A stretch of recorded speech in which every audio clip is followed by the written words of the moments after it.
Coming up, Crawford County discusses child care, its lack of in the county, and the future of how to fund it.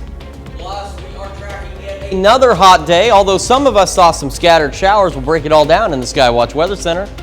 And Jasper County begins testing voting machines in preparation for local and statewide elections in less than 2 weeks. The 4 states' most watched news starts now. Good morning and welcome to the KOAM Morning News. It is 5 a.m. I'm Tanya Buck. I'm Chris Warner. Okay. That was impressive. That was impressive. It was a quick move. So everybody at home should know this by now. I've got to stand on a box. And if I'm standing next to Tanya, most definitely, well, it wasn't in place. So in that 5 seconds, I ran over, I grabbed it, and I ran over, threw it down, and leapt on it. And you might be a little out of breath, but I am out of shape. So it was a jog. I spent 45 minutes trying to jump a car this morning. And you succeeded. No, I didn't. No. It's still down there. It's still dead. Man. What folks don't know is during my reporting days, I had a news vehicle that was pretty much exclusively assigned to me. Well, I've been on the mornings with you now for about a month, so that car hasn't moved in a month, and it was very dead. And I'm working on a special story that's going to air next month. We're shooting one part of it today, and I was going to take it, but Guess it not. said no.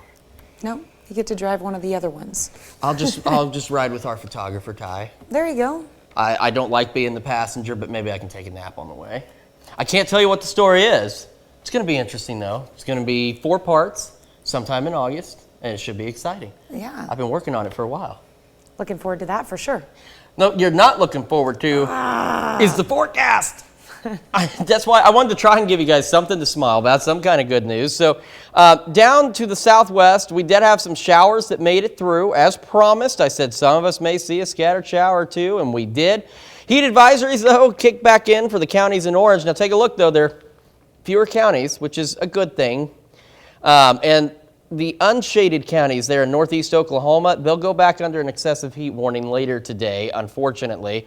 Quick look outside 7th and Range Line. It is clear as clear can be, and it is already starting pretty warm. 86 degrees this morning.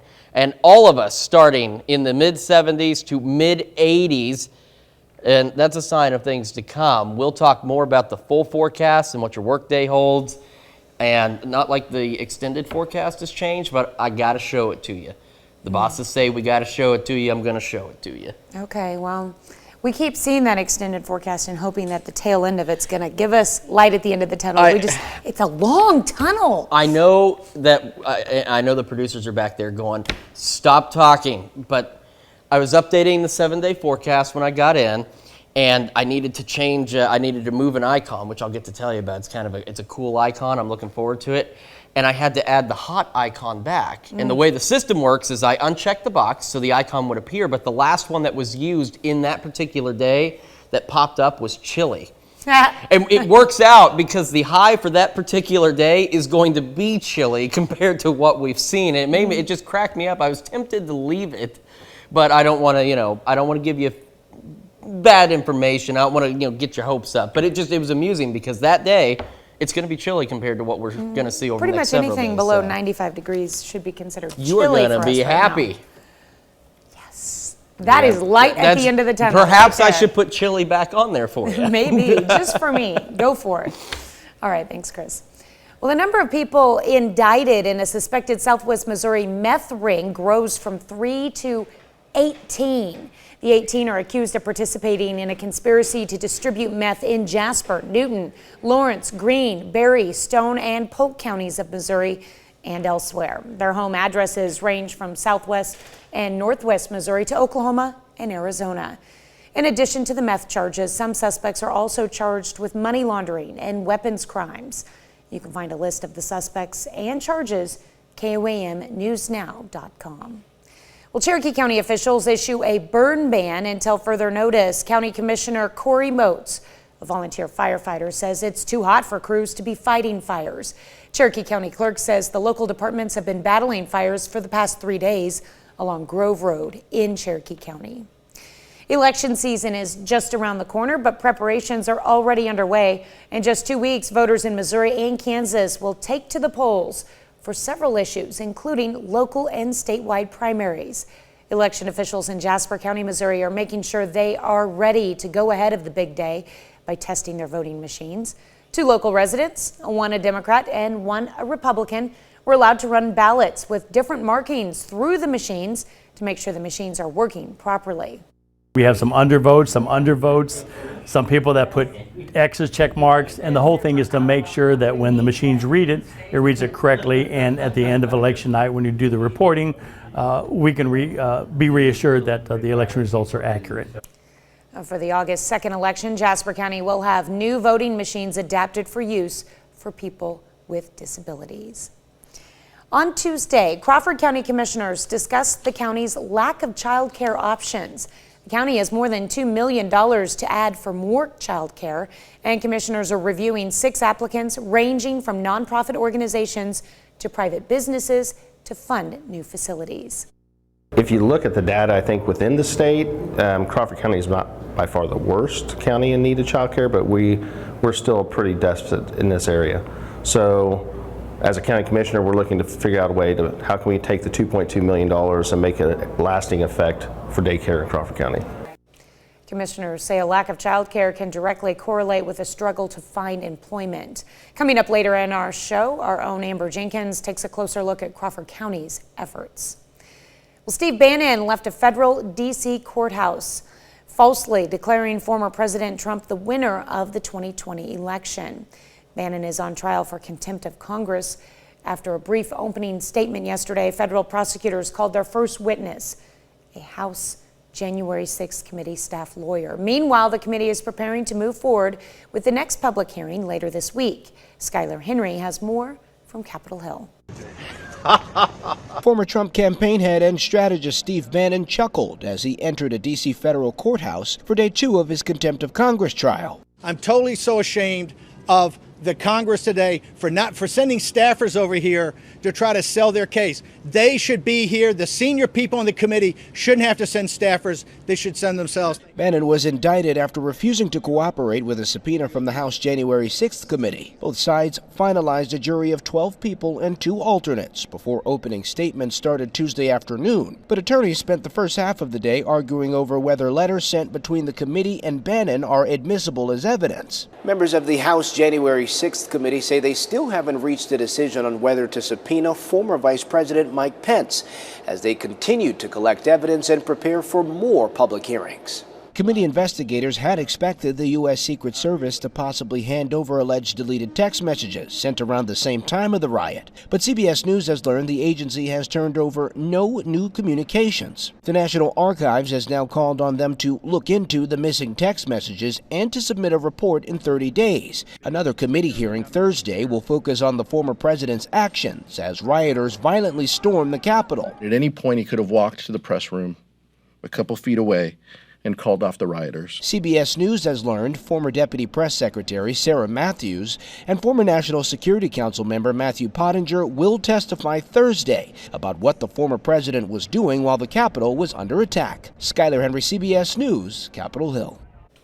The committee chairman, Benny Thompson, is not expected to attend Thursday's prime hearing in person because he has tested positive for COVID-19. Well, if you're ever on the go and want to still be able to watch our newscast live, just download the KOAM Plus app. It's available free of charge on the Apple and Google Play stores, as well as Roku and Amazon Fire TV. Just search for KOAM Plus. All right, quick check of the forecast for today as promised. As you get out there, it's going to be hot. We got a southwest breeze that'll switch out of the northwest. Temperatures pushing the lower 100s, and as we head into the overnight, a little bit better cooling, at least, with that north breeze. It's going to get us down to the lower 70s for overnight lows, and we'll have a complete check of the 7-day forecast a little bit later. All right, looking forward to that. I don't know that you are. Kind of. I want to hear about this light at the end of the tunnel. I'll show it to you. Hopefully it holds. That's a look at this morning's top stories and weather in our first 7 minutes. Coming up on the KOAM Morning News, U.S. women's soccer team punches their ticket to the 2024 Olympics in Paris with a win over rival Canada. And did we mention they're ranked the #1 team in the world? Plus, we go inside a luxury Doomsday bunker for the wealthy, but what we really want to know is, are you prepared for a disaster? And no surprise that dogs are man's best friend. but for one airport, they've become a traveler's best friend. You're watching the KOAM Morning News. More real news in the morning. We'll be right back. Well, Pitt State first baseman Garrett McGowan has been picked up in this year's MLB draft. The power-hitting lefty was selected in the 17th round by the Houston Astros. McGowan earned All-American honors from both the ABCA and the NCBWA this spring for the Gorillas. He was also a Division II Gold Glover, finishing the year with a perfect fielding percentage. At the plate, McGowan hit for a team-high .399 average with 20 doubles and 18 home runs, driving in 79 runs along the way. McGowan, not the only local guy getting a shot at pro baseball. Missouri Southern's Tommy Stevenson was picked up in the 19th round of the MLB draft, also on Tuesday. Stevenson was an all-region and all-MIAA pick as a catcher this spring as a sophomore for the Lions. He hit .385 with 11 doubles and 16 home runs. Those 16 home runs, by the way, ties him for second most in a single season in program history. One more here. Missouri Southern pitcher and former Webb City Cardinal Logan Vanway has signed a free agent deal with the Houston Astros. Vanway was a unanimous first-team All-MIAA selection this spring. He was 7-3 on the mound and led the MIAA in strikeouts with 123. He had one complete game and 2 shutouts this year for the Lions. Final home game of the regular season for the Joplin Outlaws last night. The Outlaws welcome in the Carroll Merchants, aiming to push their winning streak to 9 games. Coming into the night, the Outlaws are 22-18 overall this season and have a 2.5 game lead for first place in the Mink League South Division. This one, it's a wrap. And it's all Outlaws. 13-3 the final. Corey Syracusa, a Pittsburgh State Gorilla, goes 2 for 3 with a double and 4 RBIs. The MLB All-Star Game took place last night in Los Angeles. Before that, though, some of the best hitters in the game put on a show Monday night in the Home Run Derby. Cardinals DH Albert Pujols had a nice showing in the Derby. The 42-year-old actually won his second-round matchup, hitting 20 home runs. But he would bow out in the semifinals to eventual champion Juan Soto. Soto beat Julio Rodriguez in the finals and hit 53 total home runs on the night, including the longest homer at 482 feet. It feels good and it feels bad at the same time because you hit it, but you don't have the time to see it, how far it lands. But it feels really amazing at the end of the day when you see the videos and see how far it lands. It's just amazing, really impressive what my skills can do. And speaking of the All-Star Game, it was a close one, but the American League wins their 9th consecutive All-Star Game against the National League. Giancarlo Stanton was named Most Valuable Player. He went 1 for 2 on the night, and that one was a 2-run homer to tie the game in the 4th inning. Cleveland's Emmanuel Clace slammed the door on the National League's chances by striking out the side in the 9th inning. And finally, the U.S. women's national soccer team earned their spot in the 2024 Olympics. The U.S. topped Canada 1-0 Monday in the CONCACAF women's final. And Alex Morgan penalty kick in the 77th minute was the difference in the match. It was a bit of a revenge game for the Americans, who were knocked out of the Olympic semifinals by Canada last summer in Tokyo. 2024 Olympics will be in Paris beginning next July. Well, still to come, the U.S. has done battle with North Korean hackers for some time. Now the Department of Justice scores a victory in that fight. Plus, we're going to take a look at that forecast when the KOAM Morning News returns. Hey, quick look at the Skywatch Storm Tracker does show us where we actually had some showers and thunderstorms. Did roll through as promised, and now they are out of our area and they're not coming back. Heat advisories for the counties in orange. They're a little bit more limited today, but they do run until 8. And then these unshaded counties in northeast Oklahoma will go back under an excessive heat warning later today. 7th and Range line, it is clear, it is warm, it's 86. A little bit of a heat index, feeling like 87, but you saw that humidity is at 46%. That's the big issue we've got with this heat. We've got mid-70s, lower 70s even, up to the north. And as you head further south, we've got those folks down here in the mid-80s. And let me back up real quick. See, there's a wind shift. It's a cold front, and all it's really doing is adjusting overnight temperatures. So if you're north of the cold front, you're a little chillier. If you're south of the cold front, you're a little bit warmer for right now. The wind will shift for everybody later today, still pushing highs in the lower 100s, but because the wind will be out of the north for everyone tonight, we'll have overnight lows into the lower 70s. And a quick look, the drought tracker, by the way, still not looking any better. The 7-day forecast still have the alert days, still have temperatures pushing the lower 100s under mostly sunny skies. Still that slight chance of an isolated storm today as this system moves on through. The rest of us, though, are going to stay extraordinarily dry for the foreseeable future. We'll look at the 10-day forecast a little later as well, because as promised, there's a brief break from all this heat. Well, close your eyes and imagine what you think a doomsday shelter might look like. Okay, now that you've got that picture, odds are good that you pictured an underground dystopian bunker filled with canned goods and freeze-dried food. But it's all about to change. Jackie Ibanez has a look at the new line of luxury shelters changing what it means to survive. No one knows exactly what the future has in store. But one startup company says avoiding threats from any potential natural disasters, viruses, and wars doesn't have to come at the expense of your comfort.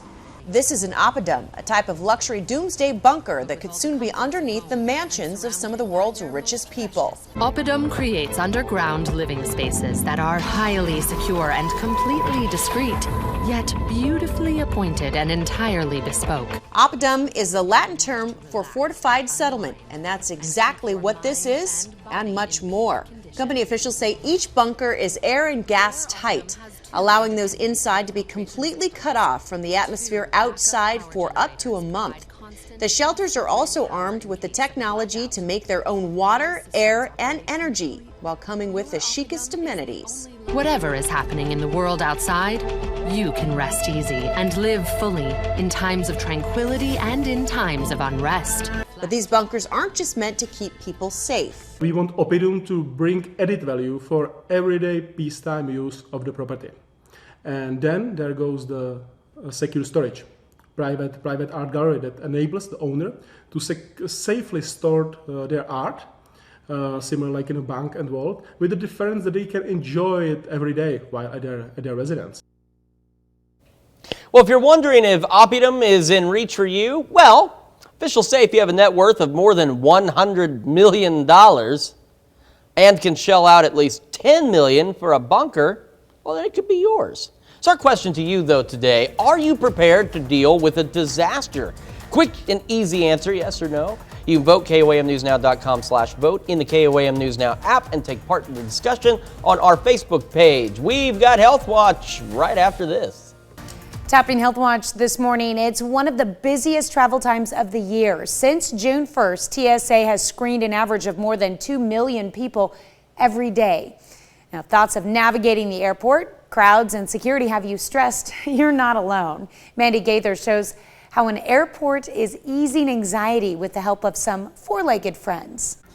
In North Carolina, it's busier than ever at Asheville Regional Airport. You've got a lot of travelers who are just trying to accomplish a lot of different things, standing in lines, getting checked in, going through security screening. Oh my gosh, you're so pretty. But Murphy is helping to ease some travel woes. He's one of 15 ambassadors that roam the halls with their trainers with only one job: to provide a little love. You can see some of that stress, physically see it melt away. Even at our lowest times, animals can provide joy and companionship.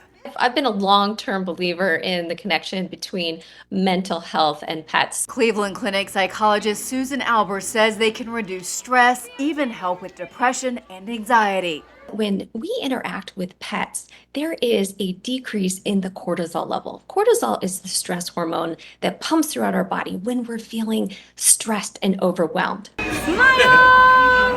The airport celebrates the birth of its program every year, along with holidays, a kissing booth on Valentine's Day. That's right, smooches from pooches.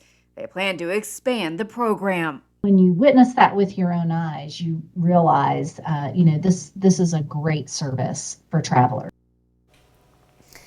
Airport spokeswoman says the animals will never approach a passenger without permission. She says all volunteers get security background checks and have to go through intense training before becoming a part of the airport's program. Dozens of airports across the U.S. have programs like Pause for Passengers, but some have not started back up since the pandemic. That's a look at one of today's top health stories. You're watching the KOAM Morning News. Coming up, Crawford County discusses childcare, its lack of in the county, and the future of how to fund it.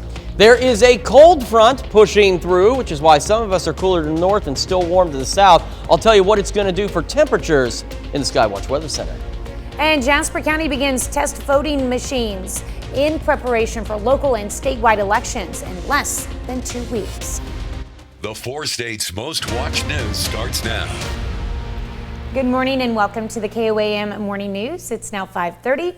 I'm Tanya Bach. I'm Chris Warner. The cold front is going to do something for some of our temperatures, but just not the highs. And I really feel bad. But what it's doing right now is you can see if you're behind the front, you can see the wind arrows where they shift. If you're to the north of the front, Fort Scott, Iola, Yates Center, you're starting off a little bit cooler. If you're still south of the front, you've still got that southwest breeze. So down Joplin, Columbus, Neosho, we're starting in the lower to mid 80s for the day. Once the cold front passes through, it will do nothing for our afternoon highs, unfortunately. We're still going to push into the lower 100s.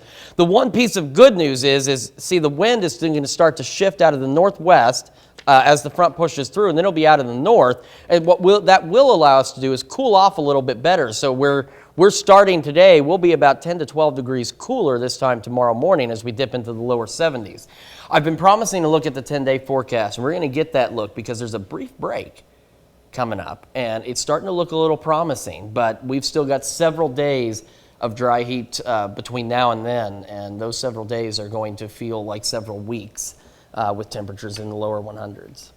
All right, well, I just hope that relief will get here sooner than later.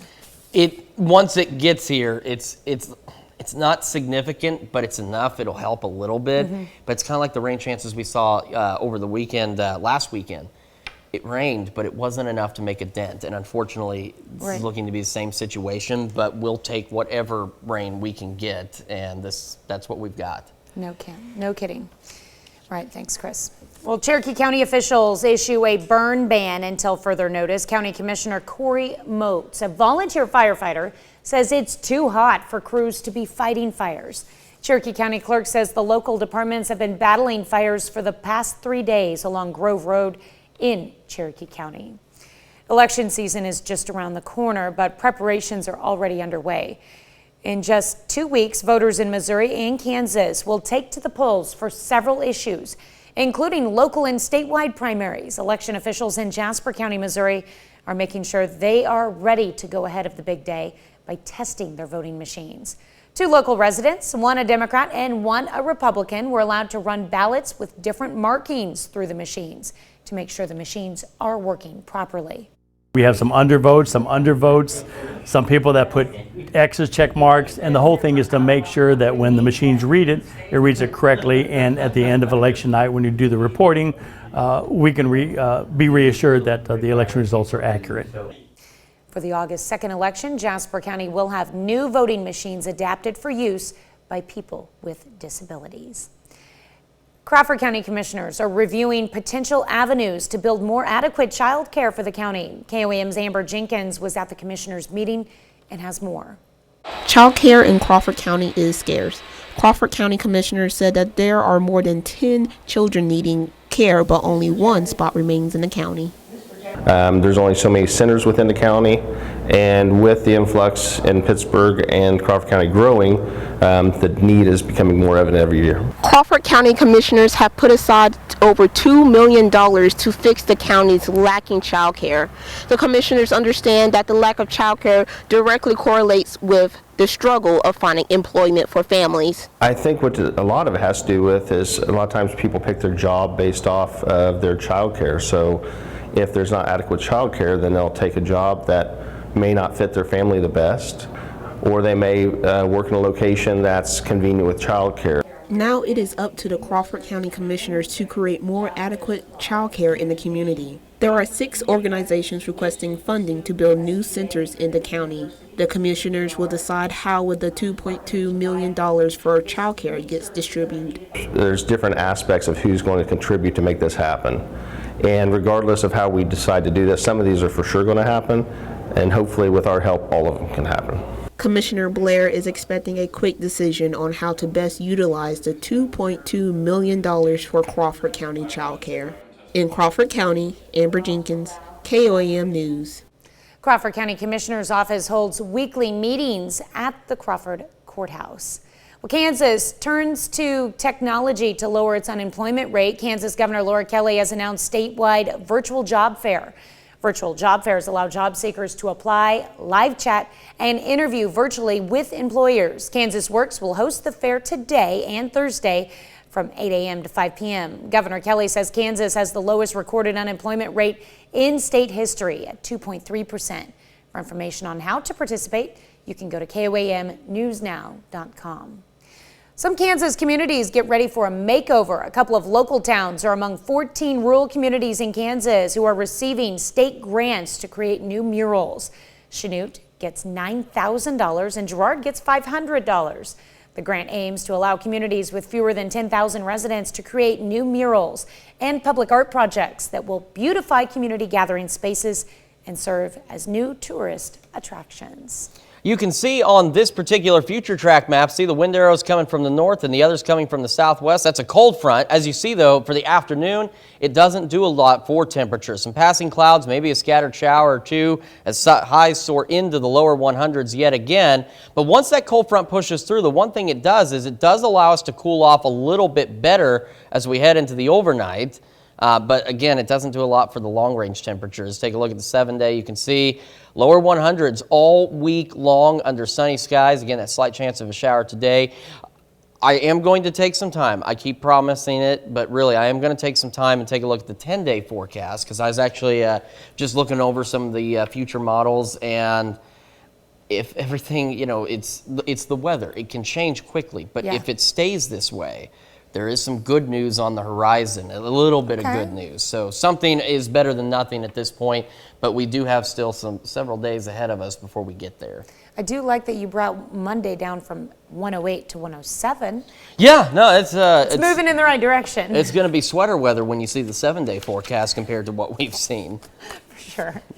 All right, well, this morning we are discussing dealing with a disaster. You want to be ready to survive Doomsday, but don't like the drab gray feel of a traditional bomb shelter. Well, there's a company called Opedum, or Opedum, something like that. It's making luxury doomsday bunkers for the wealthy. Opedum might be Latin for fortified settlement, but this shelter offers so much more. They're airtight and gas tight, armed with the technology to make their own water, air, and energy.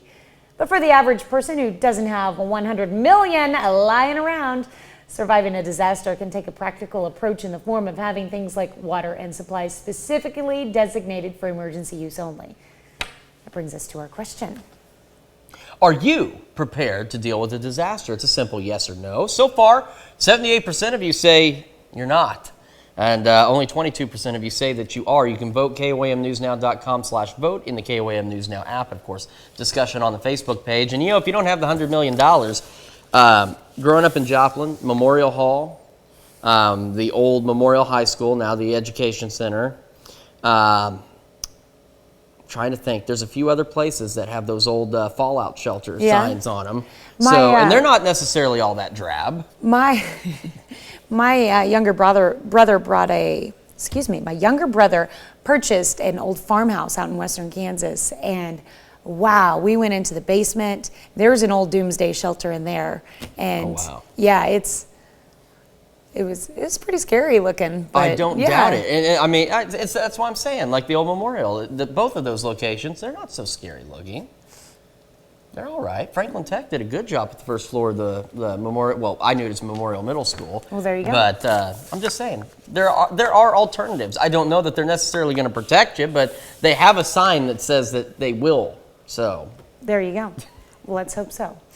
That's a look at today's top news stories. Coming up this half hour in the KOAM Morning News, In a smuggling incident right out of a heist movie, authorities seize a stolen Picasso drawing worth over $400,000. Plus, experts discover a cobalt mine that's over 200 years old, and they've given people a way to explore it. We'll take a look. You're watching the KOAM Morning News. More real news in the morning. We'll be right back. Topping World Watch, after a series of ransomware attacks from North Korea, the U.S. is getting its money back. About $500,000, in fact. The U.S. Justice Department seized the money that North Korean government-backed hackers had either extorted from U.S. healthcare organizations or used to launder ransom payments. Tuesday's announcement is part of what government officials call an aggressive U.S. strategy to recover the money stolen in ransomware attacks. Still, U.S. cybersecurity officials have their work cut out for them, saying they're aware of a fraction of the ransomware extortions of businesses and local government. Spanish authorities on the island of Ibiza seize a Picasso sketch worth more than $460,000 after a traveler failed to declare it to airport customs. At first, the unnamed passenger from Switzerland tried to pass the drawing off as a copy with relatively little monetary value, but a gallery invoice in his luggage listed it as the original 1966 Picasso work entitled Trois Personnages, something like that, or three figures. Spanish authorities said their Swiss counterparts had tipped them off to the passenger before he arrived on the island. The alleged smuggling attempt took place in early July. Officials only released details of the incident on Monday after preliminary analysis suggested the signed sketch was indeed a genuine Picasso work. That's a look at some of your biggest headlines from around the world. We'll be right back with the news you need to know before you head out the door. Top headlines, the news you need to know before you head out the door. In just 2 weeks, voters in Missouri and Kansas will take to the polls for several issues, including local and statewide primaries. Election officials in Jasper County, Missouri are making sure they are ready to go ahead of the big day by testing their voting machines. 2 local residents, 1 a Democrat and 1 a Republican, were allowed to run ballots with different markings through the machines to make sure the machines are working properly. On Tuesday, Crawford County commissioners discussed the county's lack of child care options. The county has more than $2 million to add more child care, and commissioners are reviewing 6 applicants ranging from nonprofit organizations to private businesses to fund new facilities. Some area kids rolled up their sleeves and got to work at Pitt State. The School of Construction at PSU hosted its Construct Your Future event. It looks to teach children ages 9 to 14 about 3D building, safety, and a variety of other subjects. The event runs through Friday, and each session is $100.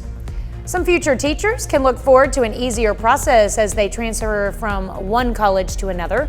Crowder College in Missouri Southern held a signing ceremony to cement their new 2+2 program. The program aims to create a pathway for teacher education students at Crowder to complete their education at Missouri Southern.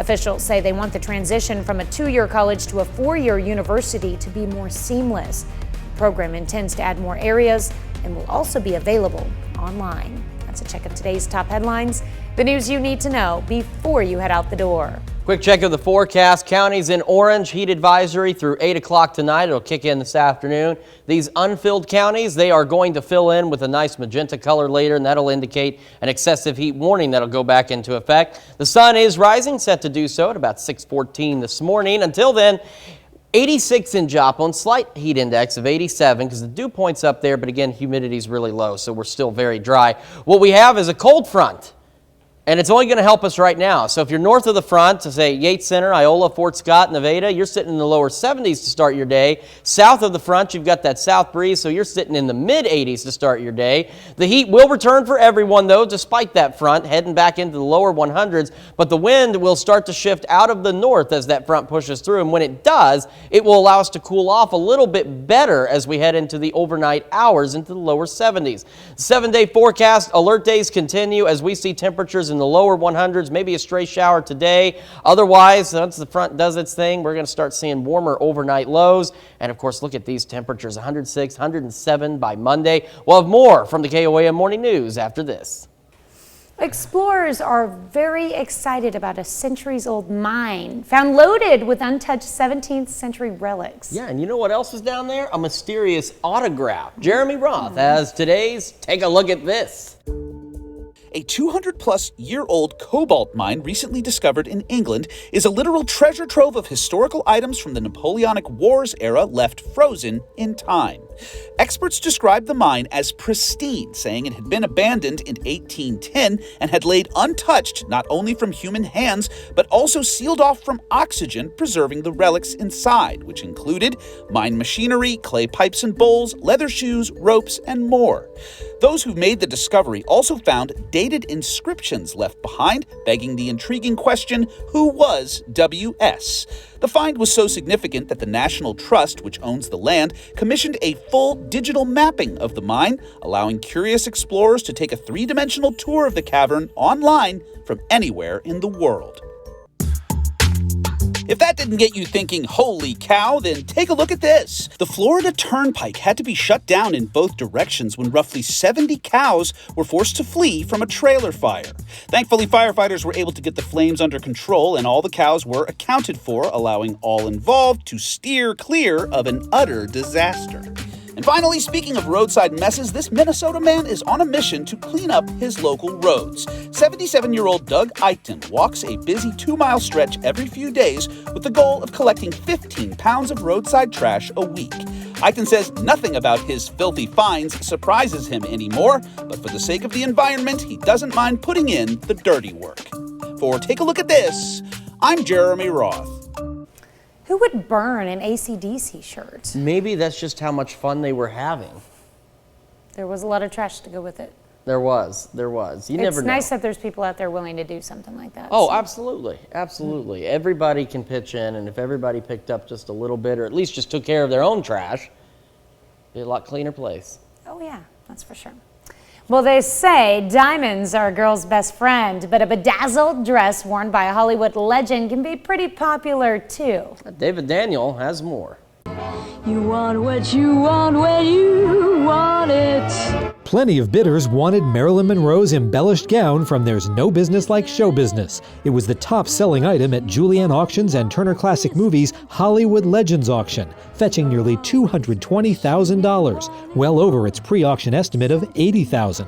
An original Captain America shield made for Chris Evans in the Avengers went for $200,000. I really admired her ambition and her intelligence. Dakota Johnson fans will have to wait to see her in Madam Web. Sony has pushed the Spider-Man spin-off's release date from next July to October 6th, 2023.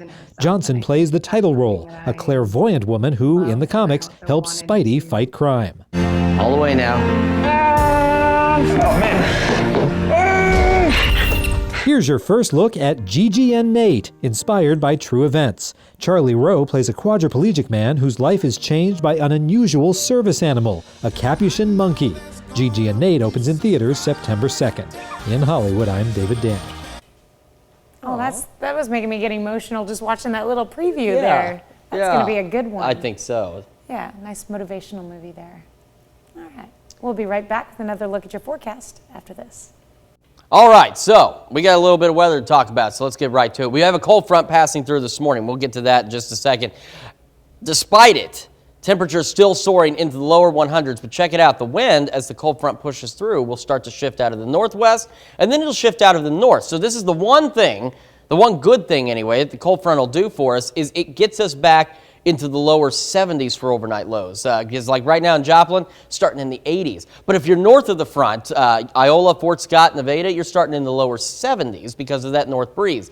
So you see the wind arrows, you can see clearly where that cold front is. And again, it's not doing anything for temperatures during the day, but it will help out at night. So passing clouds, a slight chance of a stray shower today, otherwise dry and hot again. And as we start tomorrow morning, those lower 70s start to return, which will be a nice break from what we're seeing right now before temperatures again tomorrow soar into the lower 100s.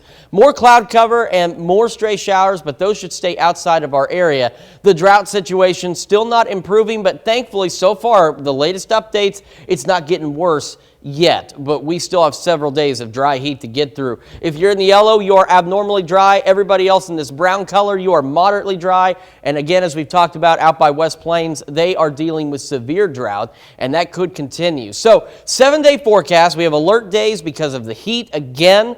Lower 100s all week long, even pushing close to 110 by the time we get to the weekend and into the start of next week. The cold front keeps those temperatures overnight down, and then they'll go right back up to where we're starting in the 80s. Now, this is the extent that I wanted to show you. Latest model runs with the computer and the forecast. Take a look at what happens Wednesday, Thursday, and Friday. You see shower and thunderstorm chances building in on Wednesday, and they increase Thursday and Friday. And as they do, they bring the temperatures down with them into the lower 90s, which is going to feel great compared to what we've seen. The only problem is with thunderstorm chances increasing, humidity will increase, and that means if you don't see storms, it may be a bit muggy. We've got more of the KOAM morning news right after this.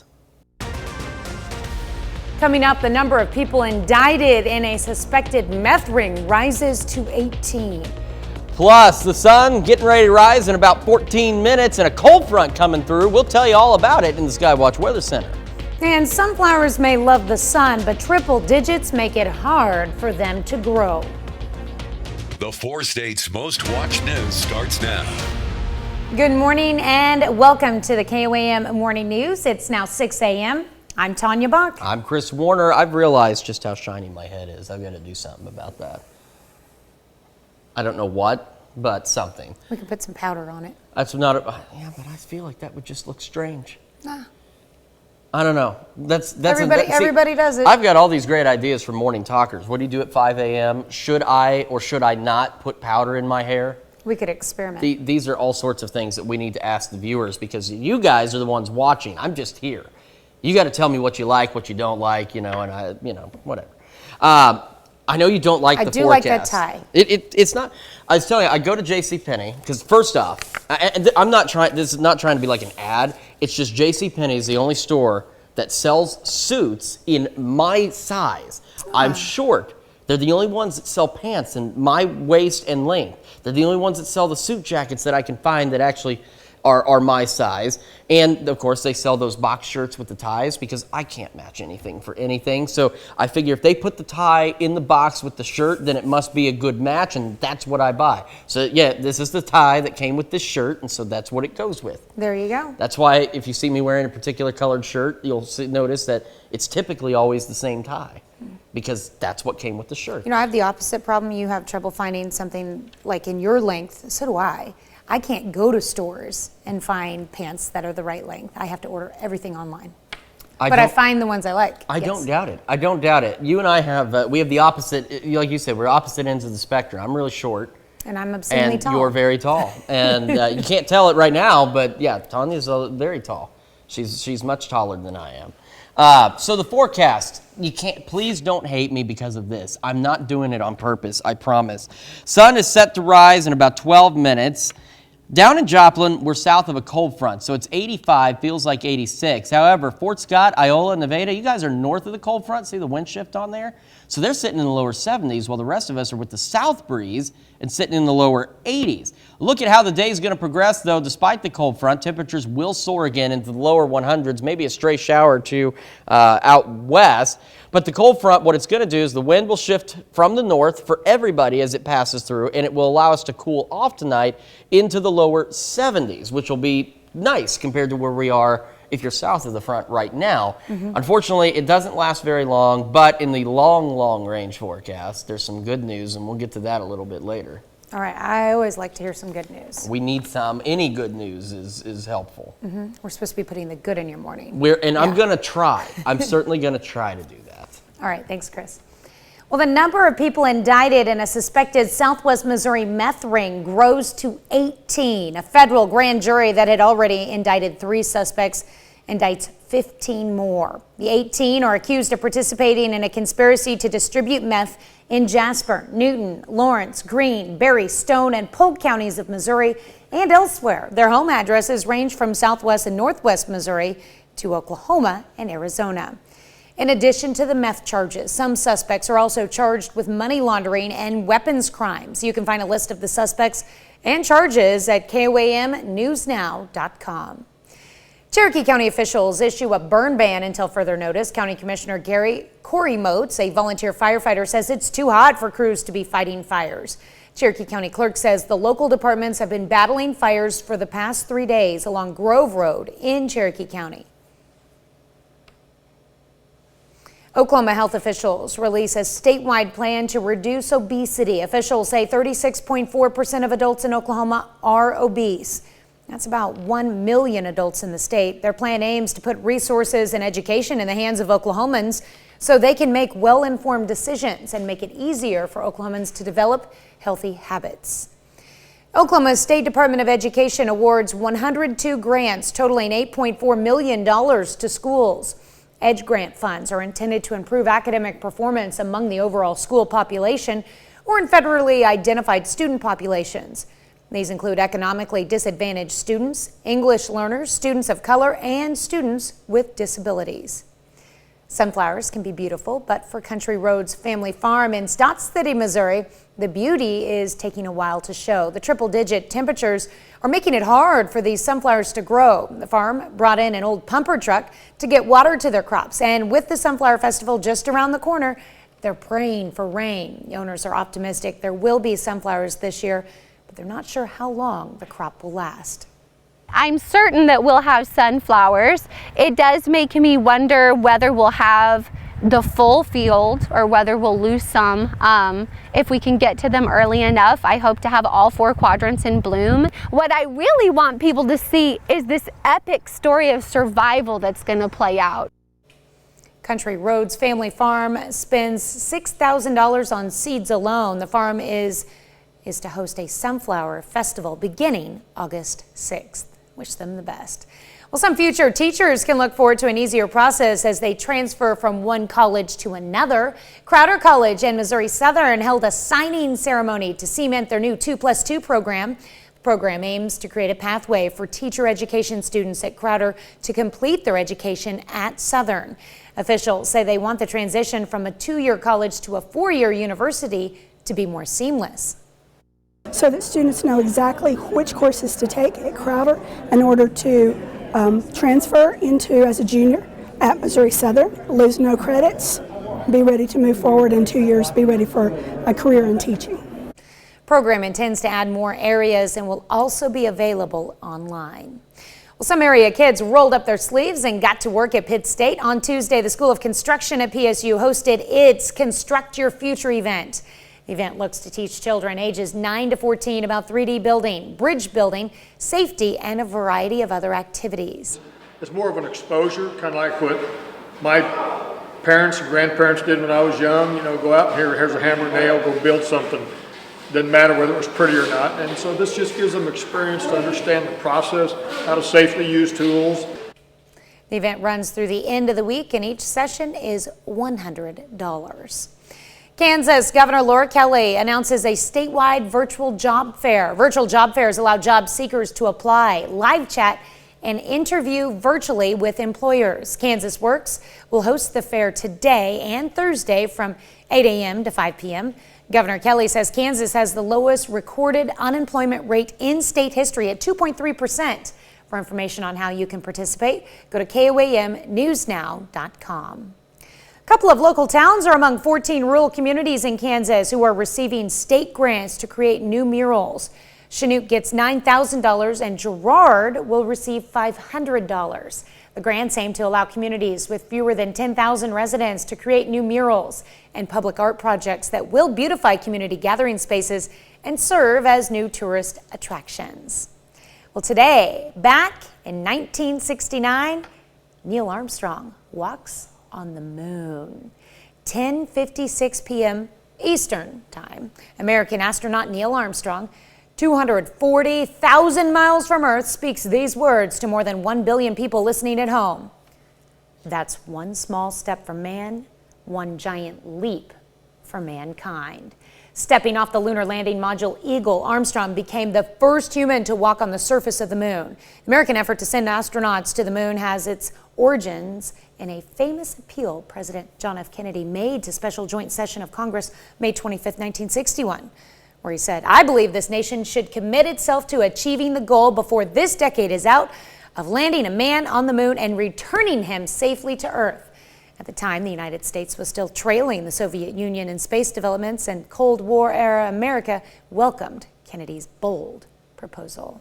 So I told you once before, I'm a big fan of President Kennedy. So I could have read that. I don't do a good Kennedy impersonation, but I do remember listening to a Or should have let you done the voice of. I listened to a lot of his speeches. Even though you were not alive in 1961. I most certainly was not. At last check, I was nowhere near alive at that particular point. I used to have a small replica on a little plaque of the plaque that they left at the moon. Oh, cool. From that first mission. So it was pretty neat. I think I still have it somewhere. I'm sure I'm you not do. 100% certain, but it might be hanging up at home, and I don't stare at it every day and just kind of forgot it's there. But yeah. Real quick, we do have a cold front coming through, so that's causing an almost 15-degree difference in temperatures from behind the front to ahead of it. So Fort Scott, Iola, Nevada starting out in the lower 70s. If you're south of the front with that southwesterly breeze, you're still in the lower to mid-80s to start the day. Cold front doesn't do a lot for our afternoon temperatures, unfortunately, but it will help with overnight lows. We'll still soar into highs in the lower 100s. We'll take a complete look at the forecast a little later. All right, thanks, Chris. That's a look at this morning's top stories and weather in our first 7 minutes. Coming up on the KOAM Morning News, we take you to meet an emu who really does not like iPhones. Plus, Congress passes a bill in order to protect marriage equality.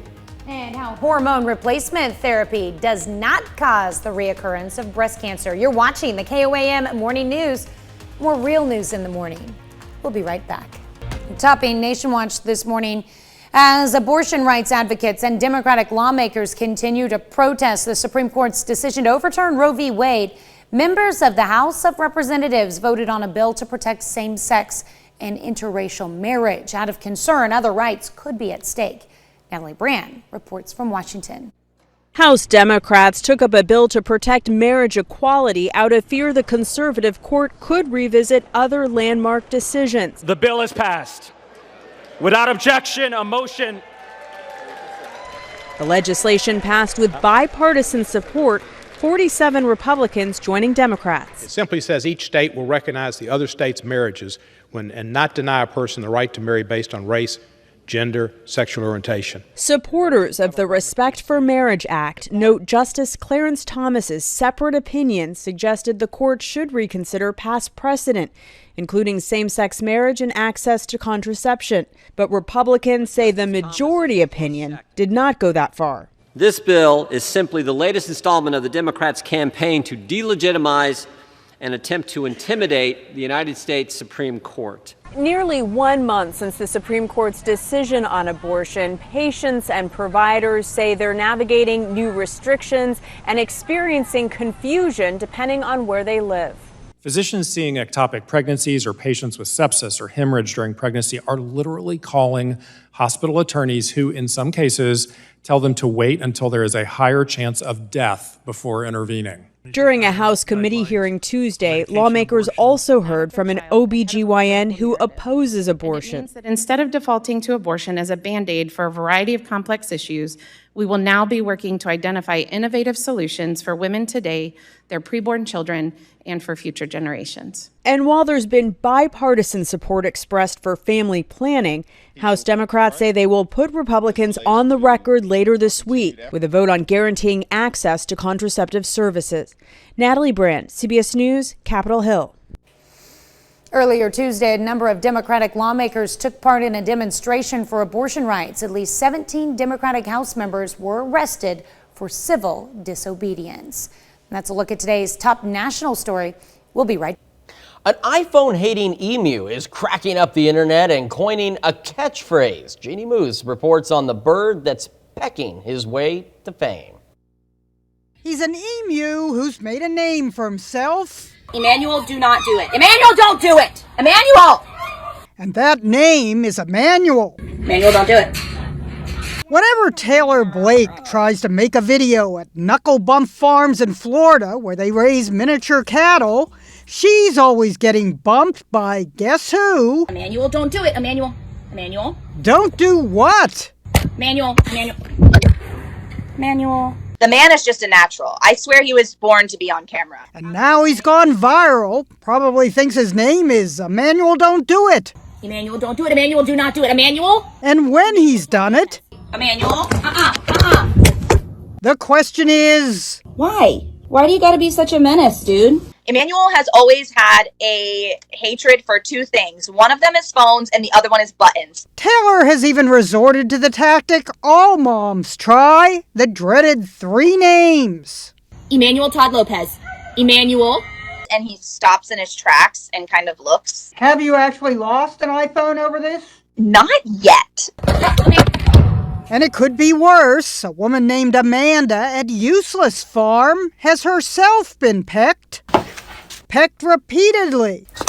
Suffering minor injuries inflicted by her emu, Karen. That is some scary stuff she puts up with. So all the love and all the props to her. Speaking of love, Emmanuel is actually crazy about Taylor. It's the phone he can't stand. Emmanuel, don't do it. Emmanuel. You know what? Do it. How did that make you feel? Do you feel fulfilled? At least Emmanuel gets his fill of hearing his name. Emmanuel, don't do it! Emmanuel, don't do it! Jeannie Mose. Don't do it. CNN. Is there anything you want to say? All right, you heard it here first, folks. New York. Emmanuel, don't do it. I hope none of you will start pecking me because of this forecast. I can't control it. I'm sorry. It's just how it is. Heat advisories go back into effect for the counties in orange. Fewer of them today. These unshaded counties in northeast Oklahoma will go back under an excessive heat warning later today. The sun is rising. As a matter of fact, it did so officially about 6 minutes ago. 85 in Joplin is where we sit right now. And I want to talk about our cold front. I hate talking about it in the sense that it's not going to do anything for our temperatures this afternoon, but it's doing something this morning. So you can definitely see where it is. If you're north of the front, you're in the lower 70s. If you're south of the front, you're in the lower to mid 80s. The front will push on through the rest of the morning. Afternoon highs, though, still heading into the lower 100s, but the wind will start to shift, and as it does, it'll go to the north overnight, and that'll allow us to cool off nicely, at least, into the lower 70s. On the future track, though, you can watch when that cold front, as you see, it slowly makes its way through. Some passing clouds, maybe a stray shower associated with it, not doing anything for temperatures during the day, but helping us overnight. As we head into tomorrow, we've got another warm start to the day and another really hot one lined up for us in the lower 100s yet again. And lower 100s remain on the board all week long. Alert days in effect. It's basically an alert week because of how hot it's going to be, and then those overnight lows will warm up too once the cold front's done its thing. We've got more of the KOAM Morning News right after this. Health Watch this morning, Omicron's BA.5 subvariant is dominating among COVID cases in the U.S. It caused 78% of new infections across the U.S. last week. That's up from 69% the week before. And according to data from the U.S. Centers for Disease Control and Prevention, the rise of the subvariant over the past 3 months has corresponded to an increase in cases, hospitalizations, and deaths in the U.S. and Europe. It's also driving a wave of breakthrough infections and reinfections that have caused health officials to warn the public to pay attention to COVID levels in their communities. They're also warning to take action if needed, for example, wearing masks indoors and taking rapid tests before gatherings to mitigate the spread of the virus. The Centers for Disease Control and Prevention has ended its COVID-19 program for cruise ships. CDC says the change went into effect on Monday. Earlier this year, the agency transitioned to a voluntary program.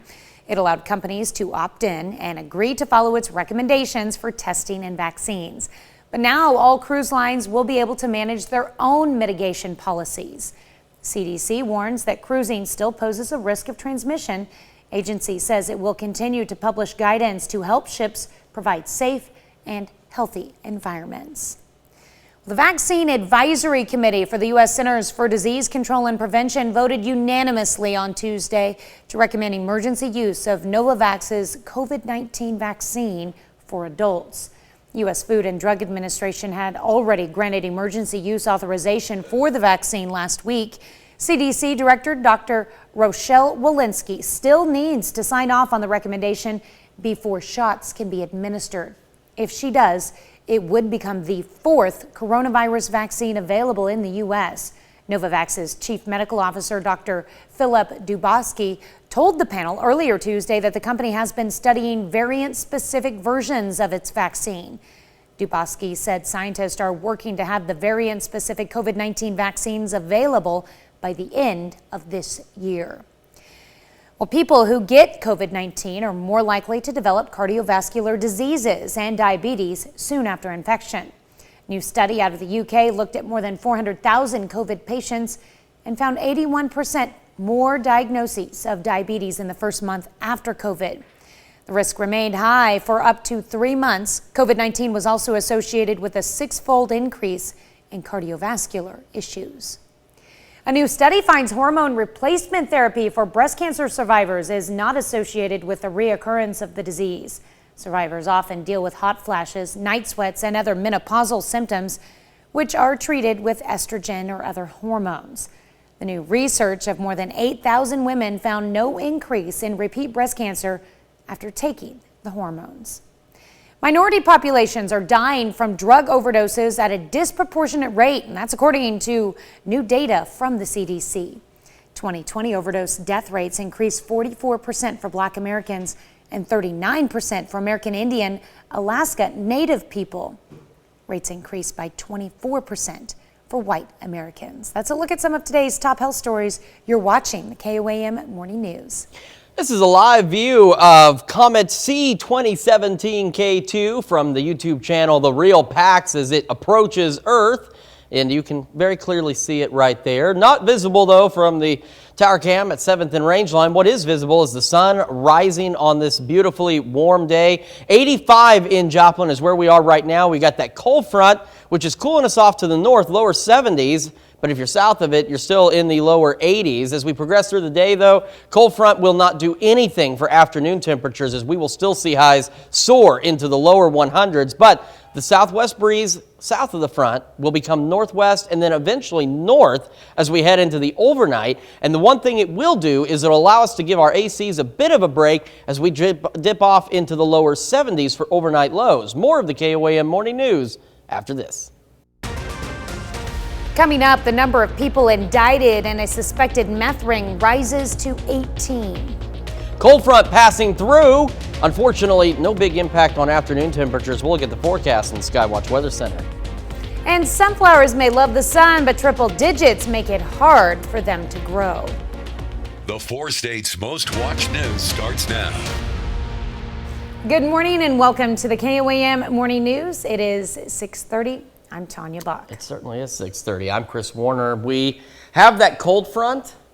I wish it was doing more for us than what it's going to do, but it's going to help at least for the next couple of days overnight. So as you can see, we're starting the day. If you're north of the front, you got that north breeze, and so you are in the lower 70s, but still south of the front, you're sitting in the lower to mid 80s to start the day.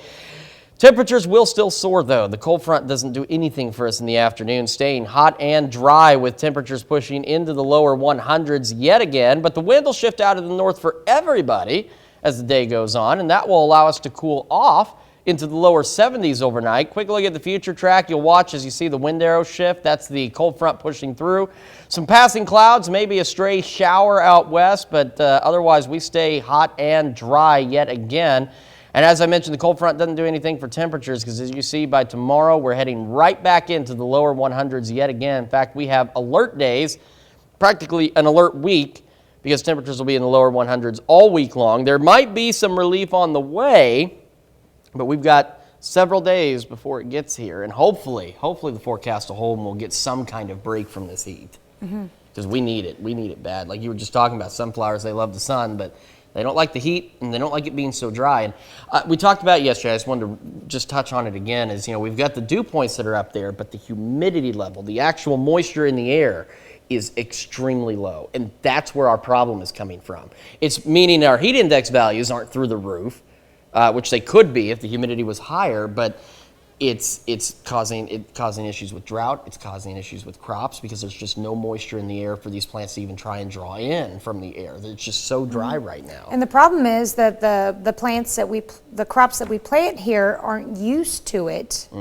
And, you know, in other places where they are able to grow these kind of crops, they irrigate them. We don't need to irrigate them here normally? Normally. I mean, Yeah. I know some farms around here, they have the irrigation equipment set up, but not all of them do, because as you mentioned, it's not typically an issue like this, but it is definitely becoming an issue for everybody. And of course, it's causing burning issues too, which I know we've talked about this morning. Yes, speaking of burning issues, Cherokee County officials have issued a burn ban until further notice. County Commissioner Corey Moats, a volunteer firefighter, says it's too hot for crews to be fighting fires. Cherokee County Clerk says the local departments have been battling fires for the past 3 days along Grove Road in Cherokee County. The number of people indicted in a suspected Southwest Missouri meth ring grows to 18. A federal grand jury that had already indicted 3 suspects indicts 15 more. The 18 are accused of participating in a conspiracy to distribute meth in Jasper, Newton, Lawrence, Greene, Berry, Stone, and Polk counties of Missouri and elsewhere. Their home addresses range from Southwest and Northwest Missouri to Oklahoma and Arizona.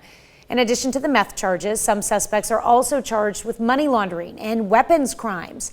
You can find a list of the suspects and the charges on our website at KOAMnewsnow.com.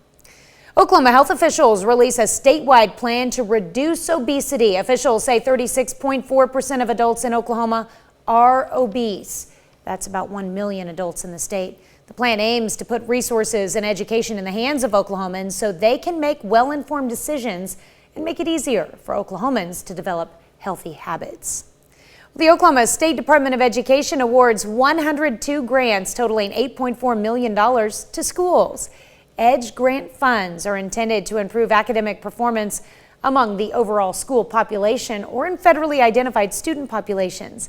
These include economically disadvantaged students, English learners, students of color, and students with disabilities. Some area kids rolled up their sleeves and got to work at Pitt State. The School of Construction at PSU hosted its Construct Your Future event. It looks to teach children ages 9 to 14 about 3D building, safety, and a variety of other subjects. So this is kind of more of a general exposure type thing. So just kind of showing them what we can do. So what we've done is we've actually loaded a model in here of a scaffold. And that scaffold is simply a bridge that we can make sure, hey, this is how it's supposed to be built. We can show them that's how it goes. The event runs through Friday and each session is $100. Some future teachers can look forward to an easier process as they transfer from one college to another. Crowder College in Missouri Southern held a signing ceremony to cement their new 2+2 program. The program aims to create a pathway for teacher education students at Crowder to complete their education at Missouri Southern. Officials say they want the transition from a 2-year college to a 4-year university to be more seamless. So that students know exactly which courses to take at Crowder in order to transfer into as a junior at Missouri Southern, lose no credits, be ready to move forward in 2 years, be ready for a career in teaching. Program intends to add more areas and will also be available online. The heat is taking a toll on many crops, and it's not just your typical farm that's impacted. KOAM's Carrie Worthen went to Stott City, Missouri, where an agritourism sunflower farm is also seeing the impact. This is legitimate concern for any farmer, not just Country Roads Family Fun Farm. But in particular for us, as not just farmers, but agritourism, we don't get to claim insurance on our crops like other farmers. Ahead of its annual Sunflower Festival, Country Roads Family Fun Farm spends $6,000 on seeds alone. That doesn't include other things like fertilizer. They plant each quadrant on different days in the month of June to make sure people can enjoy the sunflowers throughout the season. But it's been a dry one. The sunflower at a certain point still needs water, still needs moisture. And what we're seeing around us right now, especially in this area, is trees turning color early. That's not a good sign. With the farm running short on water, they brought in an old pumper truck to help water the fields. Sunflowers particularly have tap roots that can go down further than most plants. So they're extremely heat hardy. They can withstand temperatures and lengths of dryness that most plants could never dream of withstanding. But even sunflowers have a limit. I'm certain that we'll have sunflowers. It does make me wonder whether we'll have the full field or whether we'll lose some. If we can get to them early enough, I hope to have all 4 quadrants in bloom. What I really want people to see is this epic story of survival that's going to play out. Carrie Worthen, KOAM News. Festival starts August 6th, and the farm wants people to come early to enjoy these beautiful flowers. After the season, they do harvest the sunflowers for animal food. Well, today, back in 1976, Viking 1 lands on Mars. On the 7th anniversary of the Apollo 11 lunar landing, the Viking 1 lander, an unmanned U.S. planetary probe, successfully lands on the surface of Mars. The Viking 1 was launched on August 20th, 1975, and arrived at Mars on June 19th, 1976. The first month of its orbit was devoted to imaging the surface to find appropriate landing sites. And on July 20th, Viking 1 lander separated from the orbiter, touched down on the Planitia region of Mars, and sent back the first close-up photographs of the rust-colored Martian surface. And of course, Viking 1's still sitting there today. Fitting that we landed on the moon and we landed on Mars. One of these Same days, day. we're going to put people on Mars. But it's both the same today in history dates. Yeah. Isn't that something? Maybe we'll have that same day in history when we put somebody on Mars. You never know. Real quick note, Barton County is also now under a burn ban until further notice. So Barton and Cherokee counties both have announced burn bans until further notice, and you can see why. We are very dry. That brown is moderate drought. The yellow is abnormally dry, and unfortunately, quick look at that 7-day shows temperatures still in lower 100s all week long, with no relief immediately in sight. But on the long range, there's some hope on the horizon. All right, thanks, Chris. That's a look at our top news stories coming up this half hour in the KOAM Morning News. Instead of the British invasion, we're gonna show you how America is invading Britain. Plus, preparing for a disaster is important, even here in the 4 states as we experience flooding and tornadoes, and in this case, drought. Today, we want to know, are you prepared to deal with a disaster? We'll let you weigh in. We'll be right back. In Consumer Watch this morning, an American food invasion is taking over the UK. From fast food restaurants to mom and pop shops, the flavors from the States are spreading. CBS's Ian Lee reports from London. This London Tex-Mex joint started as a craving, a desire for good old comfort food. And there's like a little bit of Mexican food, and some of it's good, but there's not a single Tex-Mex restaurant anywhere. Someone that's lived in Texas their whole life, that was not something I was ready to accept. Texas natives Richard and Ashley Burgart moved to London for other jobs, but when they couldn't find that certain taste of home, they opened De Grande, or Big D, as in Dallas, in 2020. So when we would have Texans during the height of pandemic times that would come to the restaurant, and literally there'd be people crying as they ate queso because they're like, I haven't been able to get home. Obviously, crying about queso is a little bit of an overreaction, but it was touching. What's been the reaction from the Brits? There was definitely some kind of educating about what this is that had to happen. Tex-Mex isn't Mexican food.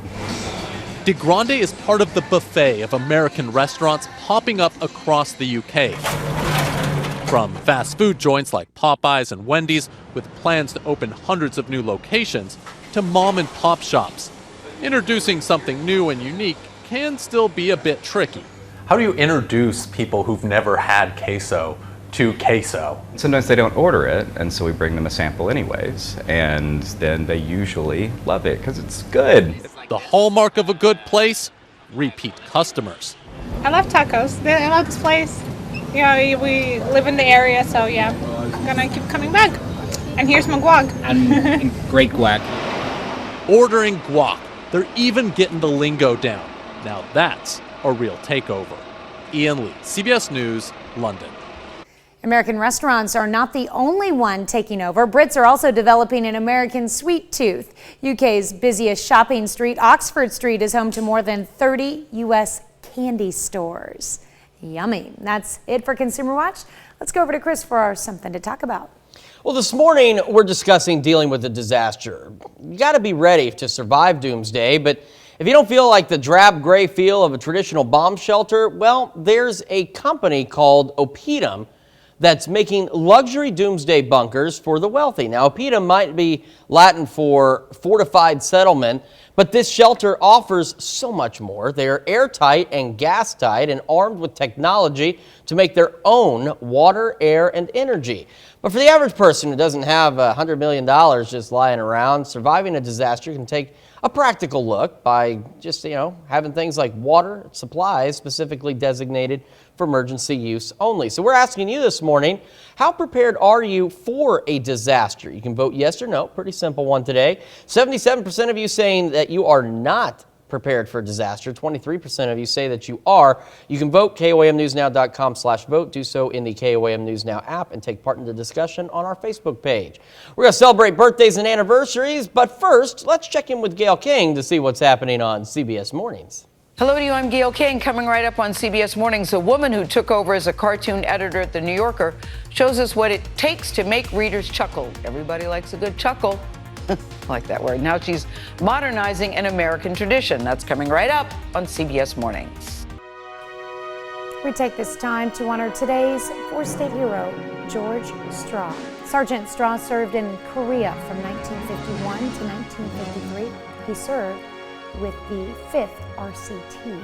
A native of Carthage, Missouri, we thank you. Today's four-state hero, George Straw.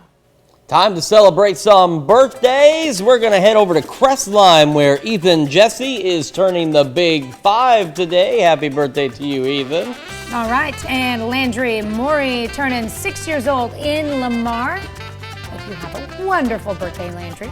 We've got Chase Bugney in Pittsburgh turning 8 today. A very happy birthday to you, Chase. And belated birthday wish going out to Luke Kennedy. But you know what? That means we're still celebrating today, which is pretty awesome. Looks like you got some fun things to celebrate with, too. And Luke is in Goodman, Missouri. We've got Braxton Smotherman turning 18 in Joplin. A good catch there, Braxton, and enjoy your 18th birthday. In Fort Scott, John Emerson celebrating birthday number 23 this year.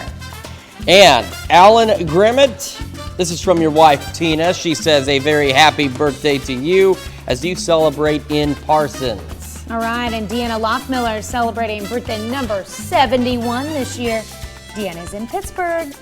And then Diana Blackburn, she's the woman on the left, celebrating a birthday in Oswego. A very happy birthday to Diane. All right, and let's see, we've got Alvin and Connie Edwards celebrating their 39th anniversary this year. Congrats to the Edwards in Girard. Down in Columbus, where there's always a celebration in the boss, we've got Charles Frank turning 86 years old today. Charles, happy birthday. And Rick and Karen Olds are celebrating anniversary number 38 this year down in Miami. Maybe they're actually just turning 38 together. Maybe. It's a possibility. You never know. You never know. All right, so if you have a birthday or an anniversary, you can email them to us at birthdays@koamtv.com, or you can send them through our website at birthdays@koamnewsnow.com. And of course, while you're there, do not forget to sign up for the KOAM Birthday Club. It's right there on our website. You get a lot of really cool deals from local businesses. So all you need to do is go to KOAMnewsnow.com and make sure you sign up for the KOAM Birthday Club when you're submitting those birthdays and anniversaries. Pretty simple. Well, do you remember Super Size Me? Well, we're going to meet a man who's trying to see if eating fast food is good for you instead of bad. He's going to eat 3 square meals a day at Taco Bell. I think I already know which direction this is going to go. We'll have his story if you join us over on the KOAM Morning News on Fox 14.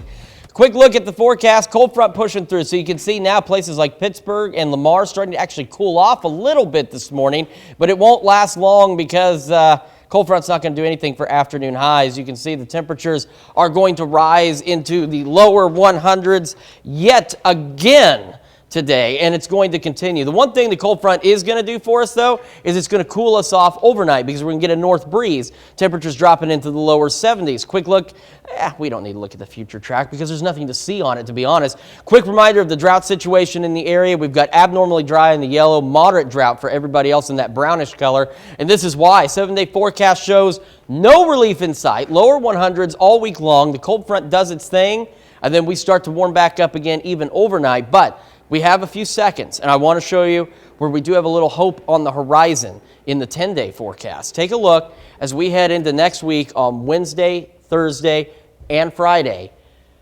We have increasing rain chances. Latest computer models are showing we may have a fairly decent shot for some rain. It also brings the temperatures down into the lower 90s. We got more of the KOAM Morning News after this. Before you head out the door, in just 2 weeks, voters in Missouri and Kansas will take to the polls for several issues, including local and statewide primaries. Election officials in Jasper County, Missouri are making sure they are ready to go ahead of the big day by testing their voting machines. 2 local residents, one a Democrat and one a Republican, were allowed to run ballots with different markings through the machines to make sure the machines are working properly. On Tuesday, Crawford County commissioners discussed the county's lack of child care options. County has more than $2 million to add more child care, and commissioners are reviewing 6 applicants ranging from nonprofit organizations to private businesses to fund new facilities. Some area kids rolled up their sleeves and got to work at Pitt State. The School of Construction at PSU hosted its Construct Your Future event. It looks to teach children ages 9 to 14 about 3D building, safety, and a variety of other subjects. The event runs through Friday, and each session is $100. Well, some future teachers can look forward to an easier process as they transfer from one college to another. Crowder College and Missouri Southern held a signing ceremony to cement their new 2+2 program. The program aims to create a pathway for teacher education students at Crowder to complete their education at Missouri Southern. Officials say they want the transition from a 2-year college to a 4-year university to be more seamless. The program intends to add more areas and will also be available online. That's a check of today's top headlines, the news you need to know before you head out the door.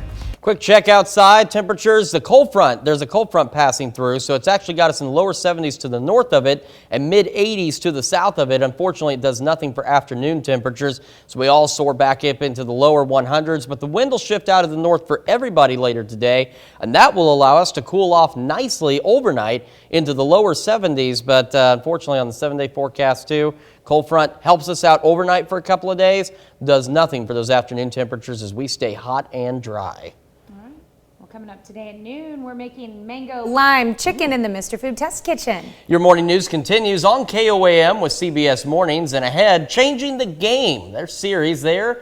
You're going to meet a budding fashion designer who launched her own clothing line to celebrate all body types. Pretty cool. Or you can switch on over with us on Fox 14 where your only local morning news continues. And this morning, we talk about an all-star football game known as the Kansas Shrine Bowl. Plus, we're going to meet a chicken who hitched a 13-mile, this will be a real chicken, not like Chicken Gate last week. Oh. With the fake chicken in the woman's car, turned out to be that sparrow. This is a real chicken who hitched a 13-mile ride, causing worry for her. Maybe that was the chicken. Maybe it really was. Anyway, this chicken hitched a 13-mile ride, causing some worry for her owner. That's going to wrap it up for us for right now. We'll see you back here tomorrow morning, and you know when, 5 a.m. That's right. And we're going to do it all again today at noon.